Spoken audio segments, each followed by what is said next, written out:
Welcome to Opening the Door, Opportunities for U.S. Immigration with attorney Nadine Heights.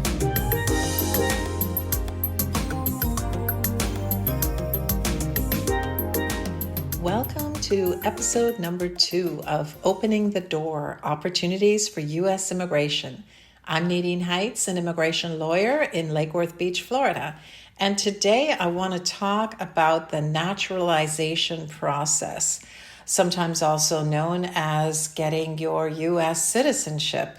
So the reason that I think this is really interesting is because there is, of course, a test that you have to take in order to qualify and pass and become a naturalized U.S. citizen. And that test is something that you answer verbally. You answer a whole bunch of questions at your interview with an immigration officer. And not too long ago, President Trump, who was president at the time, introduced a brand new test. And this was done on December 1st of 2020. And there was really no chance for feedback or anything like that. It was just introduced.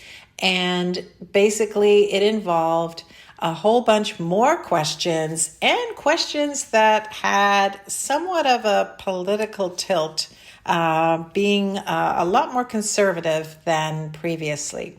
Now, why is this important? Well, you may wonder, why am I even still talking about this? Because the actual test was canceled by President Biden. Yes, effective March 1st, 2021, USCIS actually changed their policy, and they announced that they're not going to require anyone to take the new test if they don't want to.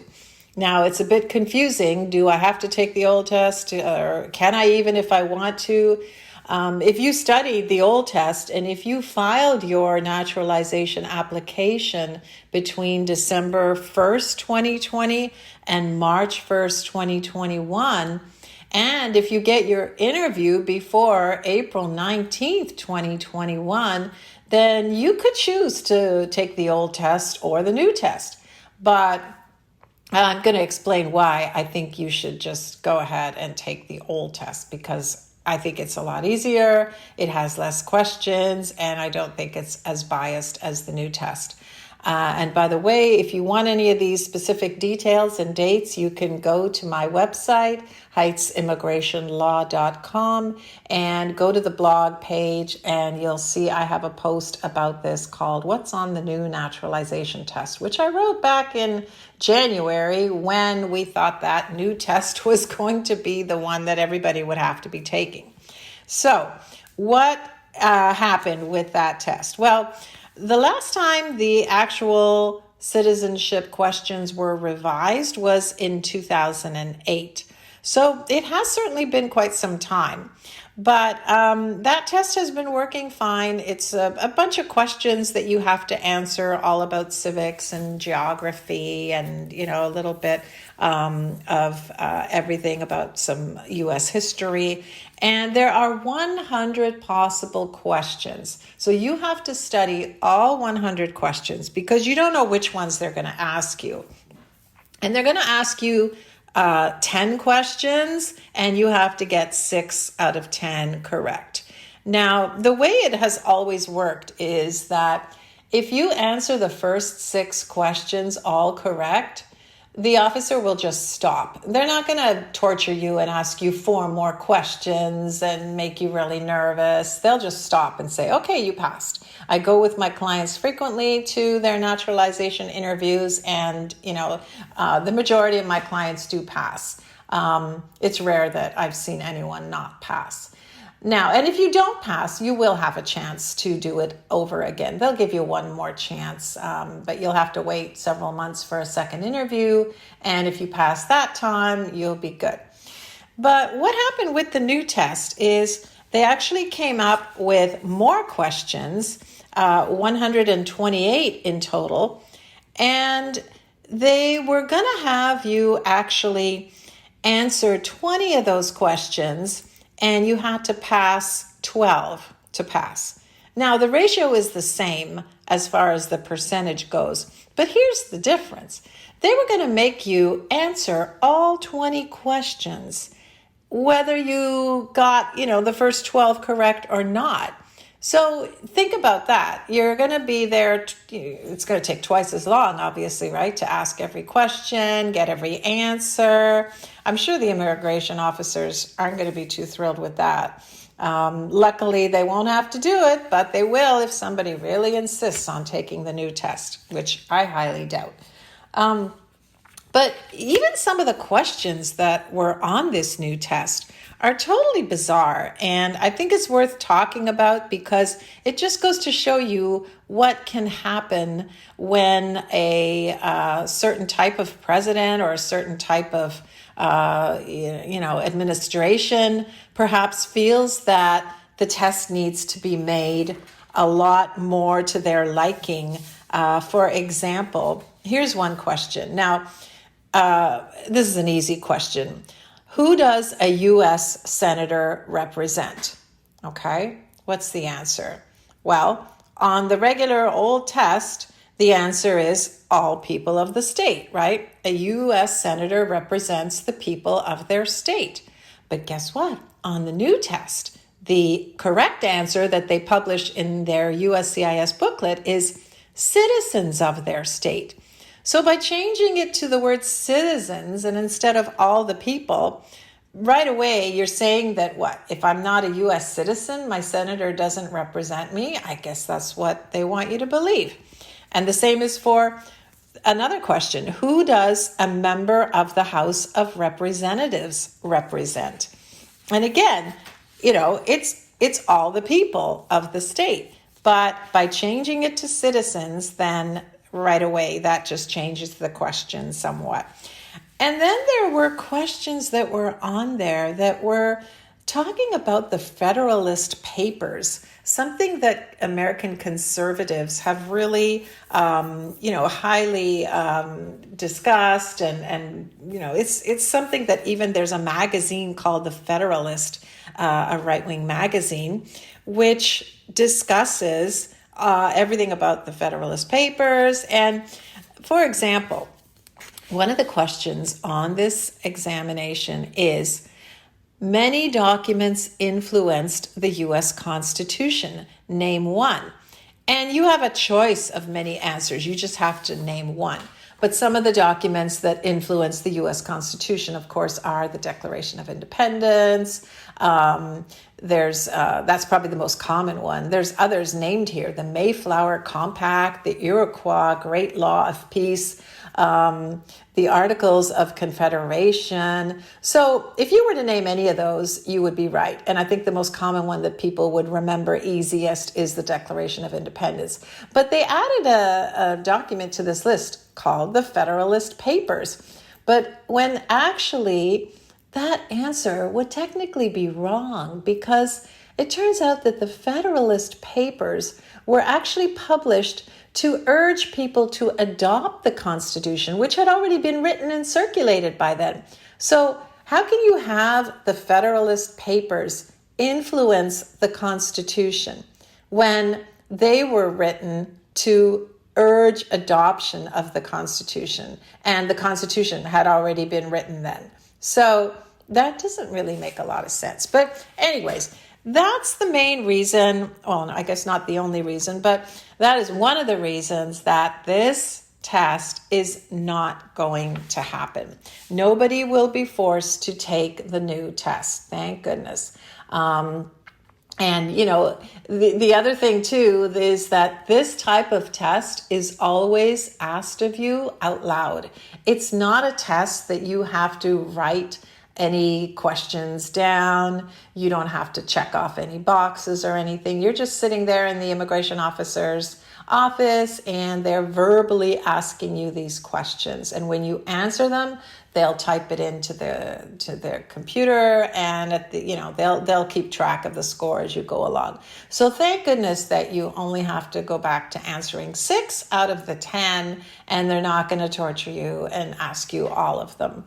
So that's one thing I wanted to talk about for naturalization. And the other is, how do you qualify, and what is it like when you go for your interview? So, so many people just think that citizenship is something that you just apply for right off the bat. Like, you're here, you have no legal status, you just go and apply for citizenship and you become a citizen. Well, it doesn't really work that way. You first have to have a green card in the majority of cases. Now, there is a way you can qualify for citizenship right away, but it would involve you being a minor under 18 who already has a green card, though, so you still have to have a green card, and your parent, one of your parents becomes a citizen. So in that case, if they become a citizen before you turn 18, you don't have to file for the citizenship application. You could just get a U.S. passport right away. Although I do recommend you actually request a citizenship certificate for yourself from USCIS, just to make sure that you have that documented. And there's some other ways. Sometimes you derive your U.S. citizenship from your parents. So those are some ways you might be a citizen without having to get a green card first. But for the majority of people, you have to be a lawful permanent resident first. And then after a certain number of years, you can apply for U.S. citizenship and become a naturalized citizen.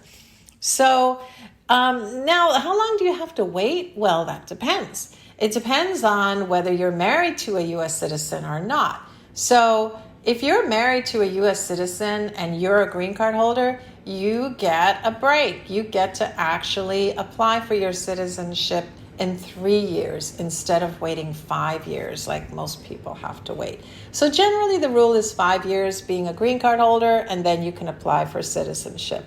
Now, what's going to happen after you submit your application, all the evidence required, you get your interview notice in the mail, and now you have to go and appear in front of an immigration officer. That's where you do your test, and that's also where, and this is what surprises some people, they're going to ask you a lot of these questions on the application verbally all over again. And these are all what you call like the security questions. Have you ever done this? Have you ever done that? Have you ever been a member of the Communist Party? Have you ever worked in a jail? Have you ever been involved in prostitution? Have you ever been arrested? All these security questions, they're going to ask you them verbally again. Now, some officers ask you every single one of them. There's lots of them on the form. Some that are maybe a little more experienced or a little more confident, some officers will just ask you some of the most important ones. But don't be surprised at that, and don't think, why are they asking me all this again? They're supposed to do that. It's just one last chance for you to change your mind on a question if you think you may have filled it out incorrectly on your application.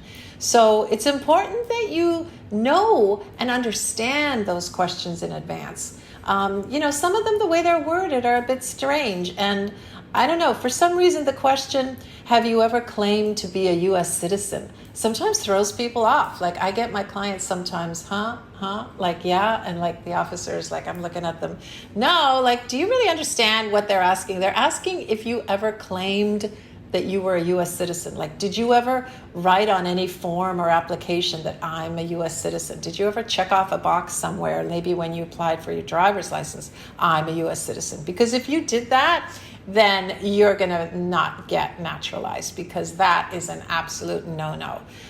If you're a green card holder, you never want to claim you're a U.S. citizen. You don't want to vote in any federal elections. I personally, I know there's some elections you can vote in, but I would just stay away from any elections, any voting, until you're safe to be a U.S. citizen. Because if you have to answer yes to any of those questions, then you are not going to be approved. And you could even ruin your chances for being approved later. And of course, the big requirement is that you have to have good moral character in the last 5 years. What does that mean? Well, what does it mean to have good moral character? You obviously, now it doesn't mean you can't have any minor misdemeanor arrest at all. Although even if you have a misdemeanor within the last 5 years, it could still be looked at as kind of reflecting bad against you. But you can sometimes balance that out with a lot of positive information about yourself. Maybe you had a DUI. Maybe you had a moment in your life when you were suffering and you were addicted to alcohol or something. But now you've gotten over it, right? You've attended Alcoholics Anonymous meetings and now you're reformed. They love to see that you're reformed. So make sure to bring with you proof that you have reformed and you've overcome anything that may be negative in your past. Obviously, you really want to check with an immigration lawyer before you file your citizenship application, because there are some types of crimes that can be a problem and the timing is important. Not only that, but there's other issues. There's filing tax returns, owing taxes. Child support is a big one because you have to have this is something that really messes people up. They go into the interview and they did it alone. They didn't have an attorney helping them. They find out that they have a child in their home country that is young, that is maybe living with their mother or father or somebody else, some other family member. And then they're asked, well, are you providing financially for that child? And they say, well, yeah, I send money over there. Okay, prove it. Well, I don't have proof. I never kept records of anything. Well, now you have a problem because you have to prove that you have been financially providing for any child under 18 in the last 5 years. Any of your children, anywhere, no matter where they're living in the world, no matter whether there's maybe a custody agreement with the other parent or not, you have to have that proof. So it's things like that. The other thing is travel. If you've traveled out of the country for longer than 6 months in the last 5 years, so that could be an issue as well. So there's so many things that you really need to be aware of when you're applying for naturalization. And if you want to discuss your own immigration case with me, please book a consultation. Give me a call. I'm Nadine Heights at 561-290-0101. You can also book your consultation online if you visit the website, which is heightsimmigrationlaw.com, and Heights is spelled Heitz. So give us a call, visit the website. I'd be more than happy to talk to you about you qualifying for naturalization. Take care. Thanks for listening. For more information, go to heightsimmigrationlaw.com.